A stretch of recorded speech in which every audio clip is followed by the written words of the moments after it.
Faly miarabantsika rehetra indray rakizy.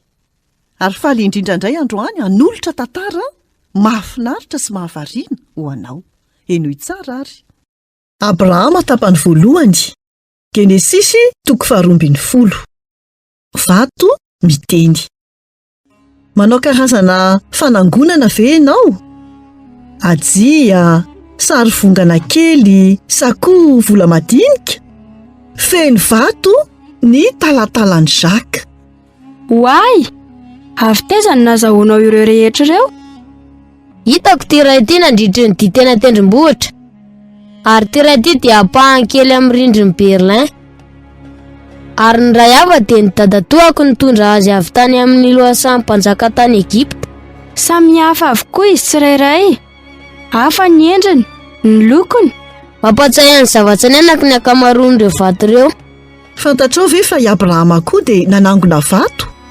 Tsy teo amin'ny talantalana, satria lehibe loatra izy ireo raha atao eo. Efa 4 taona teo eo izay no niainany ary nananganany vato fahatsiarovana tany amin'ny toerana sasany. Fa naninona? Nanomboka izany rehetra izany rehefa nresaka tamin'ilay Andriamanitra velona. Ry Abrahamo, miala amin'ny taninao sy ny fianakavianao ka mandehanany amin'ny tany izay asehoko anao. Tsy nahita an'Andriamanitra Abrahama, fa nandre azy mazava tsara izy ary fantany izay tokony ataony. Mahafoy ny zavadrehetra. Manontany izany amintsika foana Andriamanitra rehefa te hanome antsika zavatra tsara kokoa. Ary asehoko tany vaovao ianao, ary ataoko tonga firenena lehibe ianao. Hitahy ianao ary ho lehibe ny anaranao. Tsy fantatry Abrahama mialoha akory ny lalana tokony aleha, dia nentiny fananany rehetra ary nandao ny taniny izy, nefa tsy fantany izay toerana alehany. Niainga niaraka taminy ny vadiny sy ny zana-dralahany ary ny mpanompony, satria ninao an'Andriamanitra izy ireo sady nankatoa. Rehefa nandeha ny dia lavitra izy ireo, dia tonga tao amin'ny tany Kanana, izay antsoina ankehitriny hoe Israely. Takany ve fataon'Andriamanitra ho firenena lehibe izy?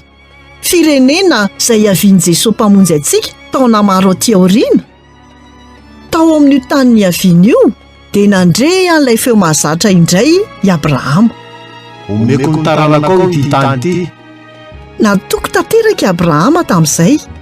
Nisafidy tsara ny lalana marina izy. Tonga tany amin'ny toerana alehany izy. Ny zavatra voalohany nataony dia ny nanorina alitara. Nanangana vato izy ho fahatsiarovana an'Andriamanitra sy ny fampanantenany rehetra. Ary tany atsimitsimy kokoa dia nasiany vato fahatsiarovana iray hafa. Ahoana tokoa raha manao fanangonana vato ho fahatsiarovana ao amin'ny efitranonao ianao? Isaky misy traikefa iray miaraka amin'Andriamanitra ohatra. Rehefa mamaly vavaka anao izy, rehefa miaro anao izy, dia azonao ataony mametraka vato kely eo amin'ny talantalanao. Ho fahatsiarovana azy sy izay rehetra ataony ho anao. Ireo vato ireo dia afaka mampirisika anao, hanohy atoky azy sy hiaina ho azy. Inona no nitranga tamin'ny Abrahama taorian'izay? Ho hitanao ao amin'ny tantara manaraka izany. Izay indray no anjara hafatra ho antsika tamin'ity anio ity. Tahiny tompo daholo, nanolotra ny tantara zokomy.